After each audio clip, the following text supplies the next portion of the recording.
राजस्थान के पूर्व deputy CM Sachin Pilot ने एक बार फिर उन मुद्दों का जिक्र किया है जिसको लेकर उन्होंने बीते दिनों अशोक गहलोत सरकार को अल्टीमेटम दिया था। टोंक से विधायक पायलट ने कहा, नौजवानों के लिए मैंने हमेशा संघर्ष किया है। हमारे जैसे लोग अगर नौजवानों की बात नहीं रखेंगे तो उनकी उम्मीद खत्म हो जाएगी। कांग्रेस नेता ने कहा, पेपर लीक की बात आती है, एग्जाम कैंसिल होने की बात आती है, रोजगार और नौकरी की बात आती है, वो हमारी प्राथमिकता नहीं होगी तो हमारी प्राथमिकता क्या होगी। उन्होंने कहा, मैं अपने राजनीतिक जीवन में चाहे किसी पद पर हूं या ना रहूं, मेरे प्रदेश के नौजवानों के लिए अपनी बात को रखने में कोई कमी नहीं रखी। यह किसी को नहीं समझना चाहिए कि हमने अपनी बात को रखना छोड़ दी है। हम अपनी बात पर बने रहेंगे, अपनी मांगों को पूरा करवाएंगे। पायलट ने कहा, मैं समझता हूं कोई भी दल हो, किसी का भी शासन हो, नौजवान हमारी प्राथमिकता होनी चाहिए।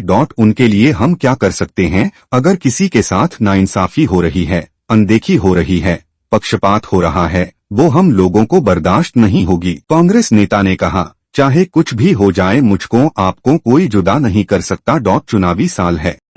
बस इतना चाहता हूँ कि जो हम लोगों ने अब तक प्यार मोहब्बत का, आपसी भाईचारे का जो परिचय दिया है उसको हम बरकरार रखें, क्योंकि हम आपस में खिंचाव रखेंगे, मनमुटाव रखेंगे, जाति धर्म बिरादरी के नाम पर एक दूसरे की टांग खींच करेंगे, मैं समझता हूँ लाभ नहीं मिलेगा। 36 कौम के लोग और विशेषकर नौजवानों के लिए मैंने हमेशा संघर्ष किया और मैं समझता हूँ कि अगर हम जैसे लोग नौजवानों के लिए बात को नहीं रखेंगे तो फिर नौजवानों के मन से उम्मीद खत्म हो जाएगी। आप सब जानते हो, जो बच्चों की बात आती है, नौजवानों की बात आती है, परीक्षा की बात आती है, पेपर लीक की बात आती है, एग्जाम कैंसिल होने की बात आती है, रोजगार की बात आती है, नौकरी की बात आती है, वो अगर हमारी प्राथमिकता नहीं तो हमारी प्राथमिकता क्या है। और मैंने अपने राजनीतिक जीवन में चाहे किसी पद में हूँ या ना, लेकिन मेरे प्रदेश के नौजवानों के लिए मैंने कभी अपनी बात को रखने में कमी रखी नहीं है। और आज भी ये इसको समझना नहीं चाहिए कि हमने बात रखनी छोड़ दी है। अपनी बात पर हम बने रहेंगे, अपनी मांगों को पूरा कराएंगे। और मैं समझता हूँ कि कोई भी दल हो, किसी का शासन हो, नौजवान हमारी प्राथमिकता होनी चाहिए।